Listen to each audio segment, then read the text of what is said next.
3 രാജ്യങ്ങൾ എന്ന് തന്നെ വിശേഷിപ്പിക്കും. 3 അന്ന് സംസ്ഥാനമില്ല, അന്ന് എന്താ പറയുന്നത് നാട്ടുരാജ്യങ്ങളാണ്. അപ്പോൾ അങ്ങനെയുള്ള 3 പ്രദേശങ്ങളും തമ്മിൽ അന്നത്തെ കാലത്ത് ഒരു ട്രാൻസ്പോർട്ട് സൗകര്യം പോലും ഉണ്ടായിരുന്നില്ല എന്നാണ് ചരിത്രത്തിൽ നിന്ന് നമുക്ക് മനസ്സിലാക്കാൻ. എന്തിനായാലും പറയാം, എൻ്റെ പിതാവ് തന്നെ സൂചിപ്പിച്ചിട്ടുണ്ട്, അദ്ദേഹം 48 സ്വാതന്ത്ര്യത്തിന് ശേഷം അദ്ദേഹം കൊച്ചി നിയമസഭയിലാണ് ആദ്യ അംഗമായത്. അദ്ദേഹം തിരുവനന്തപുരത്ത് പോകുന്നത് 949 തിരുവച്ചി സംയോജനത്തിന് ശേഷം. അതുവരെ തലസ്ഥാനം കൊച്ചിയാണ്, തിരുവനന്തപുരത്തോട് ആവശ്യമില്ല. അന്നത്തെ തിരുവനന്തപുരം യാത്രയിൽ ഇന്നത്തെ അരൂക്കുറ്റി പാലം, ആലുവ പാലം പോലും ഉണ്ടായിരുന്നു.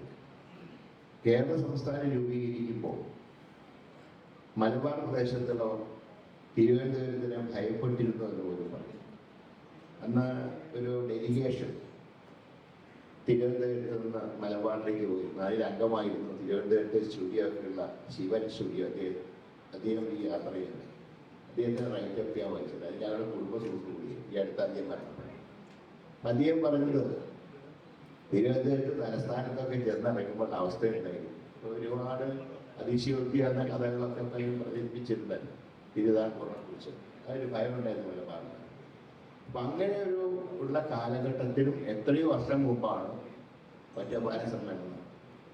ഒറ്റപ്പാല സമ്മേളനത്തിൻ്റെ ലക്ഷ്യം ഭാഷകൾ സംസാരിക്കുന്ന പ്രദേശങ്ങളുടെ സംയോജനം എന്നുള്ളതായിരുന്നു.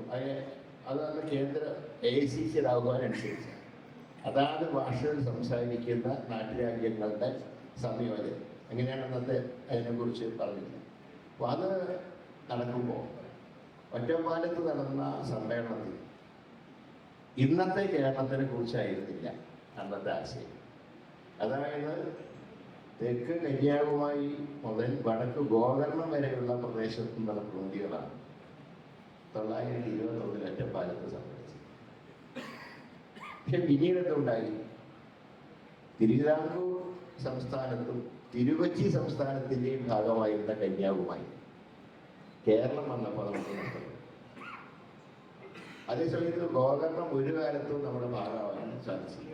ഇന്ത്യക്ക് സ്വാതന്ത്ര്യം കിട്ടിയതിന് ശേഷം ഗോകർണം കേരളത്തിൻ്റെ പരിസരത്തുകൂടെ വന്നില്ല, നമ്മുടെ സംസ്ഥാനത്തിൻ്റെ ഭാഗത്തുകൂടെ വന്നില്ല. അപ്പോൾ ഒറ്റപ്പാല സമ്മേളനത്തിൻ്റെ ആശയം, ആ സമ്മേളനത്തിലെ പ്രസംഗങ്ങൾ, ഇതും നമ്മുടെ ചരിത്രത്തിൽ സ്ഥാനം പിടിക്കേണ്ടതാണ്. ദൗർഭാഗ്യവശാൽ അത് സ്ഥാനം പിടിച്ചു. അപ്പോൾ ഇവരുടെ ചരിത്രം എന്ന് പറയുന്നത് ഇന്ത്യൻ നാഷണൽ കോൺഗ്രസിൻ്റെ ചരിത്രം എന്ന് പറയുമ്പോൾ രാജ്യത്തിൻ്റെ ചരിത്രം. കാരണം പിന്നീട് പല പാർട്ടികളിലും പ്രവർത്തിച്ചിരുന്നവരൊക്കെ സ്വാതന്ത്ര്യ സമരകാലത്ത് ഇപ്പോൾ കേരളത്തിലാണ് EMS ഉൾപ്പെടെ കോൺഗ്രസ്സുകാരായിരുന്നു. കാരണം അന്ന് മറ്റ് രാഷ്ട്രീയ പാർട്ടികളില്ല. അന്ന് കോൺഗ്രസ് എന്ന രാഷ്ട്രീയ പ്രസ്ഥാനം ഈ രാജ്യത്തിൻ്റെ സ്വാതന്ത്ര്യത്തിന് വേണ്ടി പ്രവർത്തിച്ചു. അത് പിന്നീട് ഗാന്ധിജി വന്നപ്പോഴാണ് പൂർണ്ണമായിട്ട് കോൺഗ്രസിൻ്റെ നിയന്ത്രണത്തിലാവും. അതുവരെ നമ്മൾ AO ഭീമൻ്റെ കാലത്ത് ഇന്ത്യക്ക് സ്വാതന്ത്ര്യം കിട്ടാനൊന്നുമില്ല കോൺഗ്രസ് ഉണ്ടാക്കിയത്, രാഷ്ട്രീയ ഭീമത്തിന് വേണ്ടിയിട്ട്.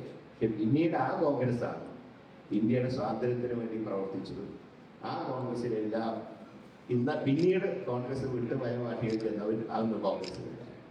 ഈ ചരിത്രങ്ങളൊക്കെ ഇന്നത്തെ തലമുറ അറിഞ്ഞിരിക്കേണ്ടത് രാജ്യത്തിന് ആവശ്യമാണ്. അതേപോലെ ചിലരൊക്കെ ഇപ്പം പറയുന്നത്, ഞാൻ മറ്റു വിഷയത്തിലേക്ക് കിടക്കുന്നില്ല, ചിലരൊക്കെ ഇപ്പം പറയുന്നത് ചരിത്രം ഒന്ന് മാറ്റി എഴുതണം.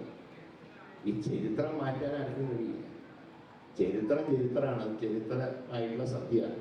ആ സത്യം ആരും വിചാരിച്ചാലും മാറ്റരുത്. അത് മാറ്റിയാൽ നമ്മുടെ രാജ്യത്തിൻ്റെ അവസ്ഥ പോയി. ഇന്ത്യക്ക് സ്വാതന്ത്ര്യം കിട്ടാനുള്ള തീരുമാനം ആദ്യം പ്രഖ്യാപിക്കുന്നത് ബ്രിട്ടനിൽ അധികാരത്തിൽ വന്ന ലേബർ പാർട്ടിയും എൻ്റെ പ്രധാനമന്ത്രിയെ ക്ലെമൻ്റ് ആറ്റിയാണ്. ക്ലെമൻ്റ് ആറ്റി ഇന്ത്യക്ക് സ്വാതന്ത്ര്യം നൽകുമെന്ന് പ്രഖ്യാപിച്ചപ്പോൾ അധികാരം നഷ്ടപ്പെട്ട വിൻസ്റ്റൺ ചർച്ചിൽ വാചകം പറഞ്ഞിരുന്നു, എൻ്റെ പാർട്ടിയാണ് ഇലക്ഷൻ ജയിച്ചിരുന്നെങ്കിൽ ഞാൻ 50 കൊല്ലം ഇന്ത്യക്ക് സ്വാതന്ത്ര്യം കൊടുക്കില്ലായിരുന്നു. കാരണം ഇന്ത്യയിൽ ഇന്ത്യക്കാരില്ല, അവിടെ ഹിന്ദുക്കളും ക്രിസ്ത്യാനികളും മുസൽമാനൊക്കെയാണ് ഇന്ത്യയിലുള്ളത്. അവർ പല ഭാഷകൾ സംസാരിക്കുന്നവരാണ്, അവർക്കൊരു പൊതു സംസ്കാരമില്ല.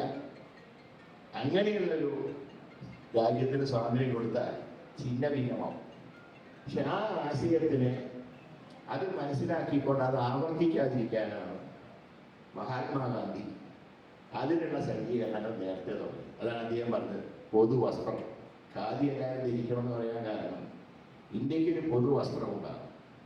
അന്ന് ഒരു പൊതുഭാഷ എല്ലാവരും ഉത്തരേന്ത്യയിലൊക്കെ ഹിന്ദിയാണ്. അതുകൊണ്ട് രാഷ്ട്രത്തിൻ്റെ ഭാഷയുണ്ടാകണം.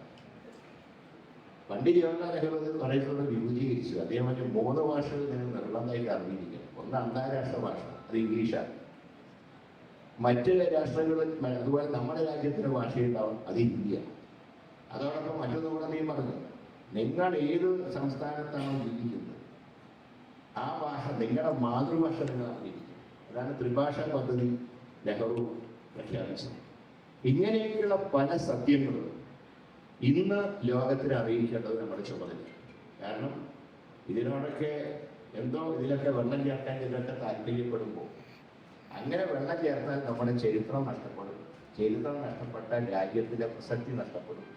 അത് മനസ്സിലാക്കിക്കൊണ്ട് ചരിത്രത്തിനെ ചരിത്രമായി വിലയിരുത്താൻ ഒരുപാട് ആളുകൾ മുന്നോട്ട് വരുന്ന കൂട്ടത്തിൽ ശ്രീ ഡോക്ടർ ജോയി അക്കാര്യത്തിൽ മുന്നോട്ട് വന്നു എന്നതിന് ഏറ്റവും വലിയ ഉദാഹരണമാണ് അനശ്വരാവേശത്തിൻ്റെ, അതായത് ഇന്ത്യക്ക് സ്വാതന്ത്ര്യത്തിന് വേണ്ടി ആവേശം നൽകിയ പ്രസ്ഥാനത്തിൻ്റെ അതിൻ്റെ ആരംഭഗാഥ എന്നുള്ള വളരെ വിഹിതമായിട്ടൊരു ടൈറ്റിലാണ് അദ്ദേഹം ഇതിന് നൽകിയിട്ടുള്ളത്.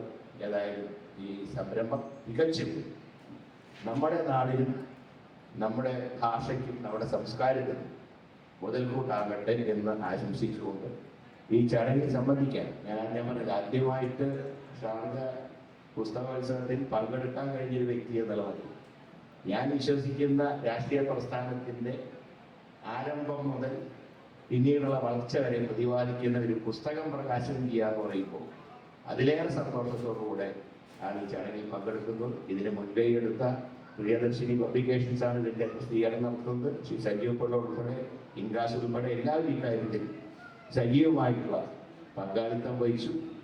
എല്ലാ വിജയാശംസകളും ഞാൻ ഡോക്ടർ ജോയ്ക്ക് നേരിടുന്നു. ഇനിയും ഇതുപോലുള്ള നിരവധി സംരംഭങ്ങൾ അദ്ദേഹത്തിൻ്റെ ഭാഗത്ത് ഉണ്ടാകട്ടെ എന്ന് ആശംസിച്ചുകൊണ്ട് ഈ ചടങ്ങിൻ്റെ നിങ്ങളെല്ലാവരും ഭാഗത്തോടുള്ളൂ. അപ്പോൾ ചുരുങ്ങിയ സമയം മാത്രമേ നമുക്കൊരു അരമണിക്കൂറേ ഉള്ളൂ. അതുകൊണ്ട് ഒരു പ്രസംഗം ദീർഘിപ്പിക്കുന്നില്ല. ഇവിടെ വരാനും നിങ്ങളെ കാണാനും കഴിഞ്ഞാൽ സന്തോഷം രേഖപ്പെടുത്തിക്കൊണ്ട് ഇതിൻ്റെ ഔപചാരികമായ റിലീസ് കർമ്മം നിർവഹിച്ചാൽ സസന്തോഷം അറിയിക്കുന്നു. എല്ലാവർക്കും ജീവിതമായി